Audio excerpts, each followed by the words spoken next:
Tomb Raider is a video game franchise which also includes comic books, novels, theme park rides and movies, centering around the adventures of the English archaeologist Lara Croft or Lady Croft.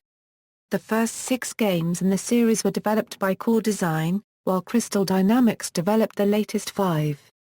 2 movies are Lara Croft, Tomb Raider and Lara Croft Tomb Raider, The Cradle of Life via have been produced, starring actress Angelina Jolie as Lara Croft, the first of which is still the highest-grossing film adaptation of a video game ever released in the US, and third worldwide.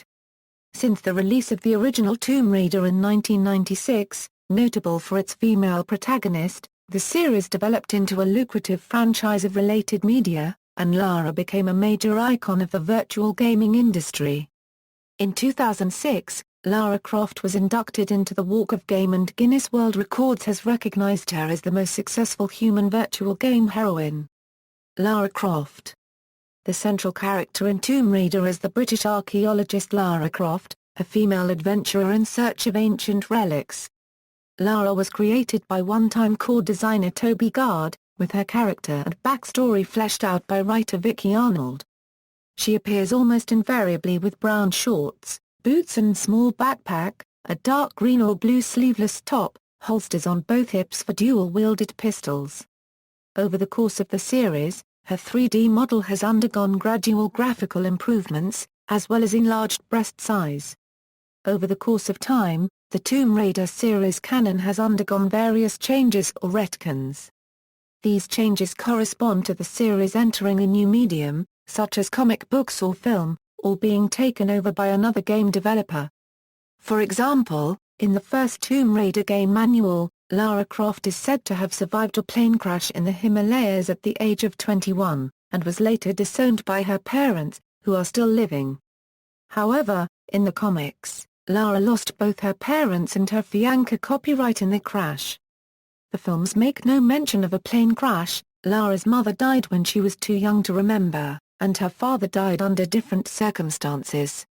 When development of Tomb Raider was transferred from Core Design to Crystal Dynamics, Lara's biography was that she and her mother survived a plane crash, and later her mother disappears in the site where they crashed. She was then left to her father, who was not involved in the crash, and he was later killed by Jacqueline Natler, a recurring character in the series, leaving Lara an orphan. However, in the Lara Croft movie, Lara's father is killed by the Illuminati. In addition to the voice actresses who have been responsible for Lara Croft's spoken dialogue during the games, a number of women have taken on the role of Lara for applications outside of the games themselves. 6 different women have served as the official Lara Croft model for publicity purposes, including model Norma Kandrow, actress Rina Mitra, and, most recently, gymnast Alison Carroll, who held the job until 2010. American film star Angelina Jolie portrayed Lara Croft in 2 feature-length Tomb Raider films, which together grossed nearly $500 million worldwide, making her role as Lara the most well-known and widely seen. 16 years after the release of the original game, Lara is still one of the most famous and recognizable video game characters in the history of the medium. The debate over whether she is an icon of female empowerment or a vessel for male titillation has existed for as long as she has, but the huge effect she has had on both gaming and popular culture in general cannot be denied. A map indicating places that Lara Croft visited on her various quests in the games. Video games. Tomb Raider is one of the best-selling video games franchises of all time. Excluding the sales of the portable adaptations, TV remote-controlled versions and mobile phone releases, the series has collectively sold over 42 million units. 1996 – 2003, Tomb Raider to the Angel of Darkness. The original game, titled Tomb Raider, made its debut on the Sega Saturn, PlayStation, and PC. It was one of the major titles responsible for the PlayStation's success in the mid-1990s, and helped ship over 100 million PlayStation consoles. The games present a world in 3D, a series of tombs, and other locations, through which the player must guide Lara. On the way, she must kill dangerous creatures or other humans, while collecting objects and solving puzzles to gain access to an ultimate prize, usually a powerful artifact.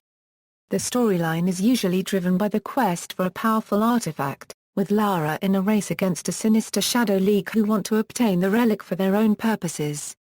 These artifacts usually possess mystical powers and may be of supernatural, or even alien, origin. Often in the series, the antagonist uses the artifact or bits of it to create terrifying mystical monsters, creatures, and mutants which Lara must defeat throughout the journey. Tomb Raider, an early example of the 3D genre, uses third-person shooter mechanics. The player's camera follows her, usually over her shoulder or from behind. Until Tomb Raider, The Angel of Darkness, the game's environments were largely orthogonal, as a result of the creator's decision to extend the 2D platform game genre to a 3D world.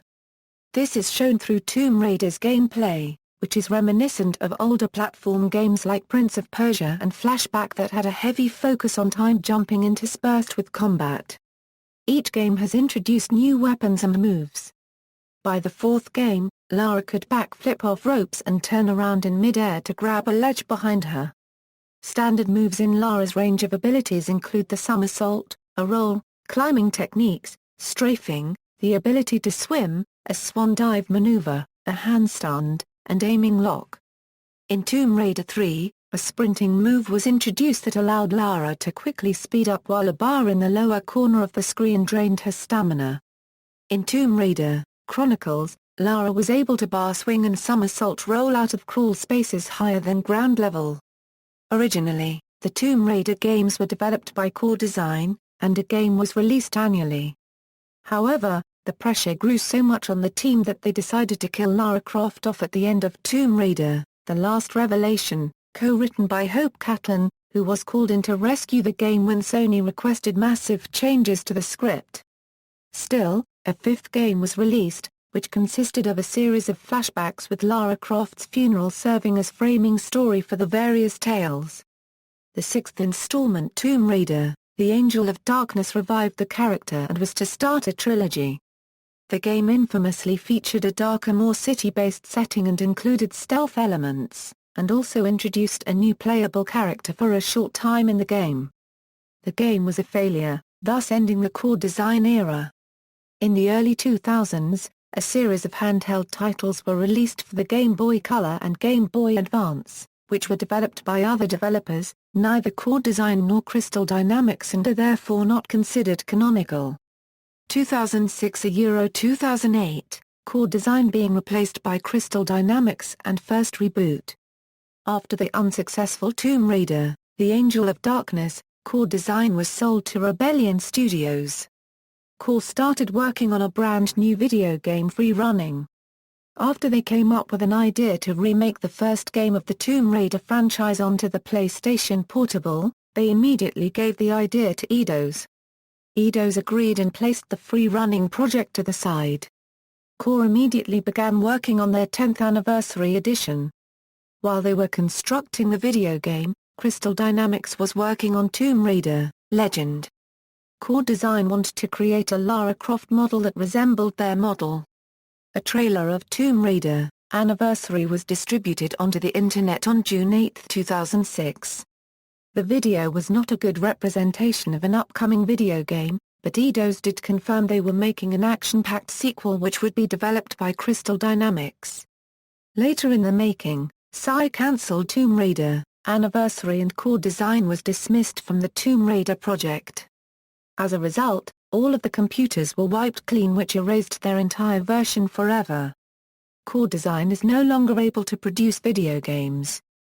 Crystal Dynamics, known for their work on the Legacy of Kain series, relaunched the series with Tomb Raider, Legend, which brought the character back to its tomb raiding roots. It was the first time since the original Tomb Raider that Lara Croft's original creator, Toby Gard, returned to work on a sequel. The game heavily expanded on Lara Croft's background, detailing on the loss of her mother in early childhood and how she followed her father's footsteps to find her. Tomb Raider, Legend introduced an electromagnetic grapple that Lara can attach to metal objects and can, amongst other things, be used to make rope swings and pull metal objects toward her. Following the success of Legend, a remake of the original was produced and released almost a year later, called Tomb Raider, Anniversary. The game expanded on some of the plot lines, further setting up the follow-up Tomb Raider, Underworld, which was released in late 2008. Underworld featured the conclusion of the loose trilogy that forms Legend, Anniversary and Underworld, 2010 a Euro-present, Lara Croft spin-off series. On August 18, 2010, Square Enix released a download-only title, Lara Croft and the Guardian of Light, developed by Crystal Dynamics as the first game in the series not to bear the name Tomb Raider. The omission of the Tomb Raider branding was said to separate Lara Croft and the Guardian of Light from the Pillar Tomb Raider games, which are also still being produced. On June 9, 2014, Square Enix announced a second download-only title, called Lara Croft and the Temple of Osiris. Featuring cooperative gameplay with up to 4 players, the game is set to release on Windows PC, Xbox One and PlayStation 4. Keely Hawes, the actress voicing Lara Croft in Tomb Raider, Legend, Anniversary, Underworld and Lara Croft and the Guardian of Light, has been confirmed to reprise her role in Lara Croft in the Temple of Osiris.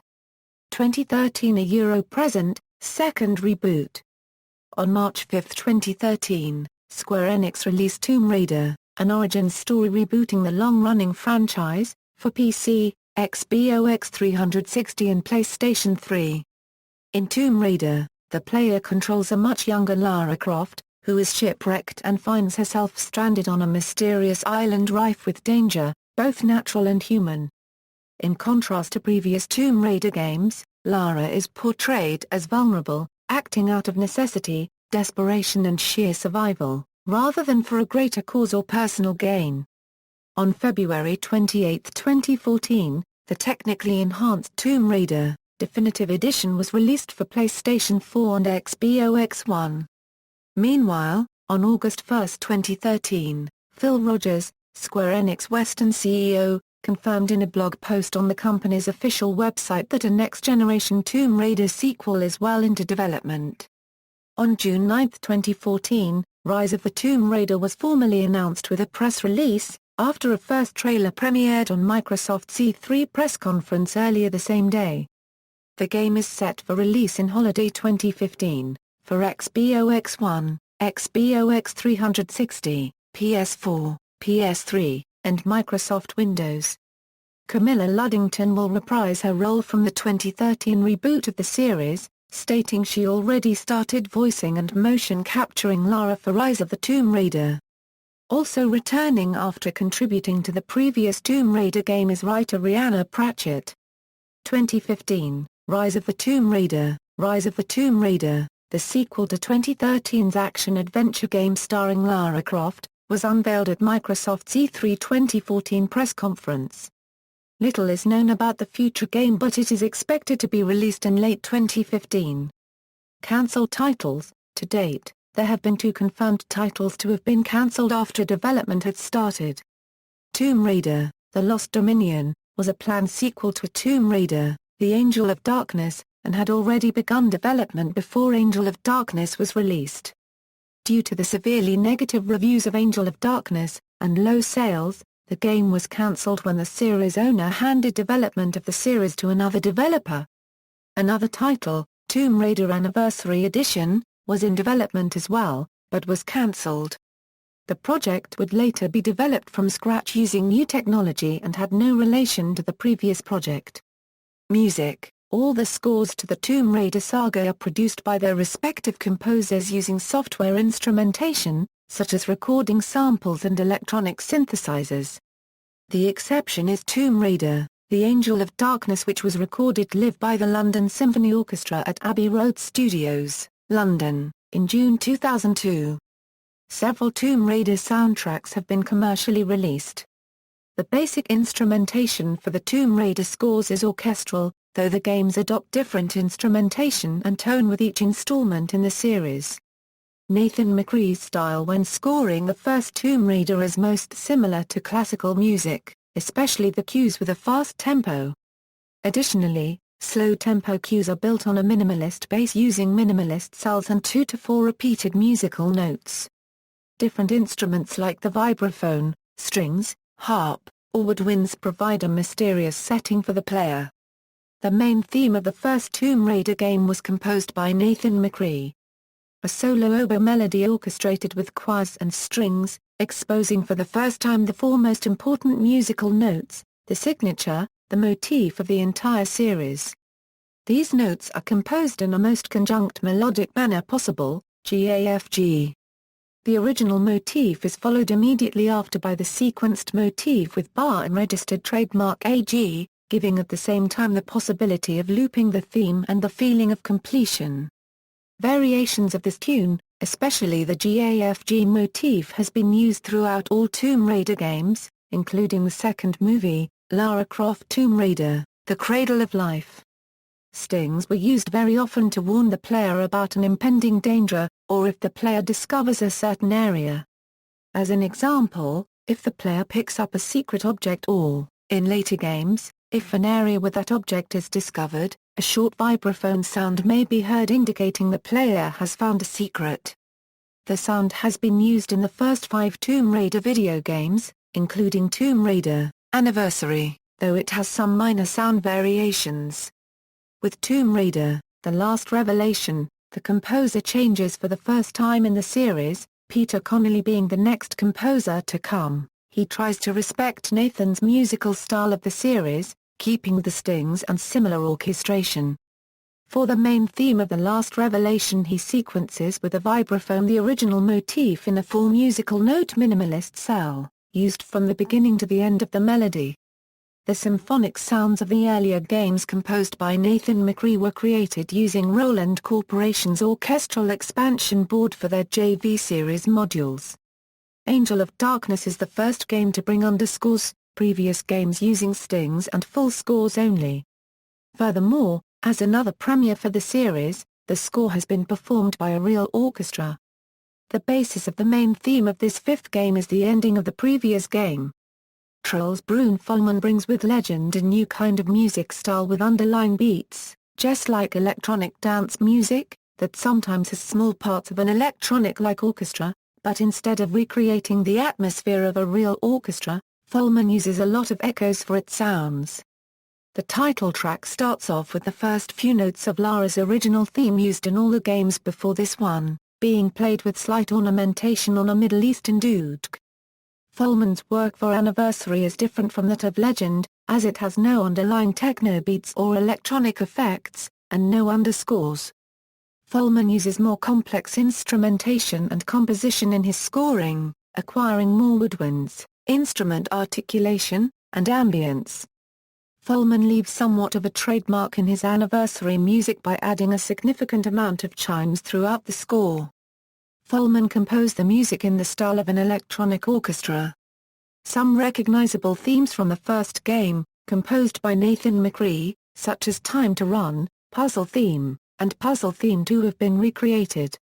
The main theme can be described as a celebratory version of the original theme from Tomb Raider, as similar chord and instruments are used in the piece.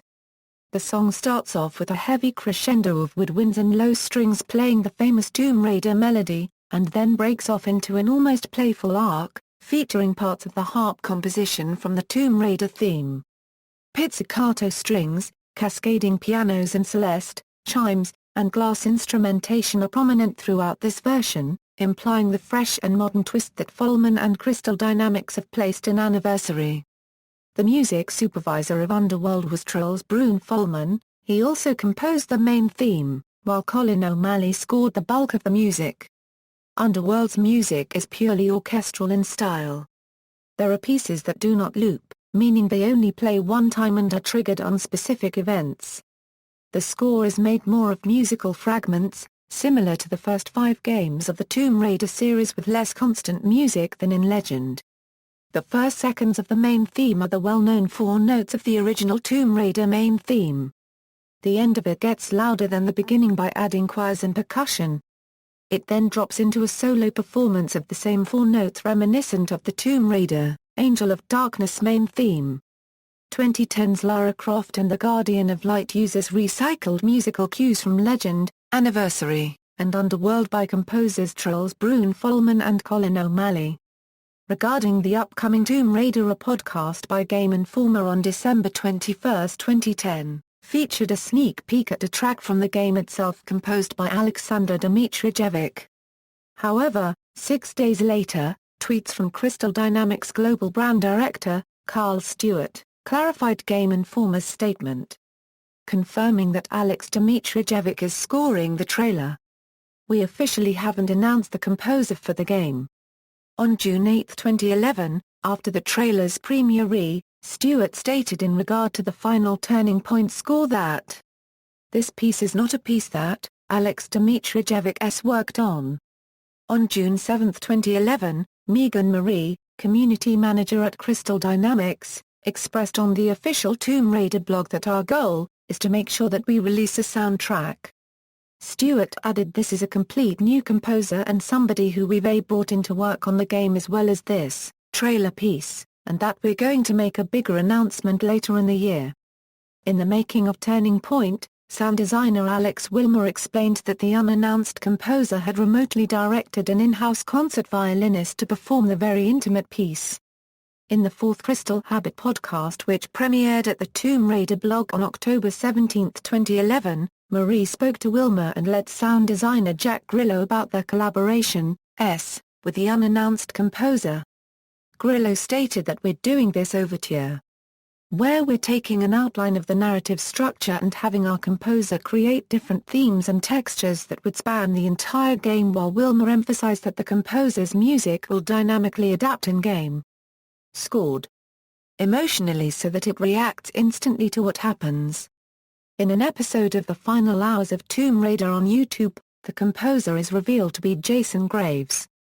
On this episode he affirms that his musical style is shaped by two classical composers, Prokofiev and Tchaikovsky, and a more recent one, Krzysztof Penderecki. Films. 2 feature films have been created based on the Tomb Raider universe, Lara Croft, Tomb Raider in 2001, and the 2003 sequel Tomb Raider, The Cradle of Life, both starring Angelina Jolie as Lara Croft. Lara Croft, Tomb Raider. A 2001 adventure film adapted from the Tomb Raider video game series. Lara Croft races against time and villains to recover a powerful artifact called the Cradle of Life. In the film, Lara Croft is portrayed as a treasure hunter who must locate the parts of the Cradle of Life artifact before the Illuminati do. Lara unregistered trademark further was trying to find the parts before he died, and has passed on his work to Lara. In the movie she goes to Angkor Wat, to a place in Siberia to find the pieces of the Cradle of Life. Angkor Wat is a real archaeological site in Cambodia. Part of Angkor Wat has been shown to hold one half of the Cradle of Life in a hidden temple room. Really, this site is a temple complex that comes from the Angkorian period. The site is about 400 km squared in size and located in the northwestern part of Cambodia. Both Lara and the Illuminati want the Cradle of Life to be able to have the power that it holds. In the end, Lara destroys the Cradle of Life after coming to the conclusion that she does not need to use the artifact to get what she wants. The film was directed by Simon West and starred Angelina Jolie as Lara Croft. It was released in U.S. theaters on June 15, 2001, receiving mostly negative reviews from critics. Lara Croft, Tomb Raider debuted at number 1 with $48.2 million, giving Paramount its second-best debut and the fourth-highest debut of 2001. It beat the opening record for a film featuring a female protagonist, and is the second most successful video game adaptation to date, grossing $274,703,340 worldwide. Tomb Raider, The Cradle of Life. Angelina Jolie returns as Lara Croft in the 2003 sequel to the original video game-based film. This time, Lara Croft attempts to find Pandora's box, which supposedly contains one of the deadliest plagues on Earth, before evil scientist, Jonathan Race, can get his hands on it. This film was directed by Jan de Bont and was released in U.S. theaters on July 21, 2003, receiving slightly higher reviews than the original. Despite the more favorable critical response, Cradle of Life suffered a disappointing opening weekend, as it debuted in fourth place with a take of $21.7 million, a 55% drop from the original's opening gross of $47.7 million. The film finished with a domestic gross of only $65 million. Total earnings amounted to $156.5 million. Entitled Third Movie, in 2011, GK Films acquired the film rights and planned to release an origin story reboot. Daryl Gallagher, head of Crystal Dynamics, revealed to Variety that the film will focus on a younger Lara. On March 27, 2013 it was announced there would be a partnership to produce the movie, with MGM and GK Films. Graham King, founder of the latter, would serve as producer and development of the first film will begin immediately. MGM has chosen Marty Noxon to pen the script. Box office performance, critical reaction, other media. Tomb Raider was licensed to comic book publisher Top Cow Productions, which released several Tomb Raider comics beginning in 1997. Alongside crossovers with the publisher's company-owned Witchblade and creator-owned Fathom, an eponymous ongoing series began publication in 1999, ending in 2004 with its 50th issue. A new comic book series based on the 2013 reboot is being published by Dark Horse Comics, written by Gail Simone and art by Nicola S. Daniel Selmer. Ballantine Books, in conjunction with Eidos, began publishing a series of original novels in the spring of 2004, beginning with The Amulet of Power by Mike Resnick, which was followed by The Lost Cult by E. Knight in August 2004 and then The Man of Bronze by James Allen Gardner in January 2005. They generally followed the continuity of the video games rather than the movies, although Lost Cult contained references to Cradle of Life. Man of Bronze differs from the first two books in that it is told in first-person narrative from Lara Croft's point of view. Ballantyne's contract only called for 3 novels, and it is not yet known if the book series will continue. GameTap aired a 10-part animated short series called Revisioned, Tomb Raider animated series from July 10, 2007 to November 13, 2007. The series consists of various artistic talents' renditions of Lara Croft. Minnie Driver provides the voice for Lara Croft. Soundtracks, 7 of the Tomb Raider games exist as promotional items, while some were available to consumers in specific retail editions with a limited window of opportunity to purchase. In addition, several promotional tracks for all of the Tomb Raider games were distributed to the public. These are difficult to trace back to a source, and are unfortunately not part of any larger body of released music. Examples include Mediterranean Murder, and Deep Sea Encounter from Tomb Raider, Underworld, that while clearly are from the game's soundtrack, do not appear in any official form. The releases were made to invoke pre-media hype before, or to meet public demand after the releases of the game, by Eidos, Core Design or Crystal Dynamics. There has been 4 releases of Tomb Raider film soundtracks, 2 for Lara Croft, Tomb Raider and 2 for Lara Croft, Tomb Raider, The Cradle of Life. As the soundtrack files to the PlayStation version of the original Tomb Raider are stored as standard CD audio files, the music can played by using a standard CD player. Amusement park rides. The film Lara Croft, Tomb Raider and subsequent sequel, having been distributed and licensed by Paramount Pictures, were eligible for inclusion in the 6 Paramount Parks, theme parks owned and operated by Paramount. As such, 3 Tomb Raider rides were opened at various Paramount Parks, Tomb Raider, The Ride and Tomb Raider, Firefall. The Paramount Park sale to Cedar Fair, LP was accompanied by a loss of rights to the Tomb Raider name, and subsequently, Kings Island's Tomb Raider, The Ride and King's Dominion's Tomb Raider, Firefall were renamed The Crypt, while Canada's Wonderland's Tomb Raider, The Ride was renamed Time Warp. With its investments and licensing pulled from the former Paramount Parks, the Tomb Raider ride franchise was started anew with Tomb Raider, The Machine at Movieland Studios, Italy. The ride, manufactured by Zamperla, looks very much like the HUSS Top Spin ride, but is more advanced ride called a Windcheer. The original Tomb Raider, The Ride at Kings Island was celebrated for the way it turned what is generally a typical boring thrill ride like a top spin into a highly interactive, themed dark ride complete with lava pits, volcanoes, icicles, and a giant goddess carving on the wall with laser eyes. The ride was synchronized to a specially made Tomb Raider soundtrack and featured the real, six-armed Durga goddess and water vase from the first movie, as well as the monkey warrior statues that come to life in the film. The ride was renamed The Crypt and all references to Lara Croft were removed due to change in park owners in 2008. The ride has since been removed. References. External links, official website.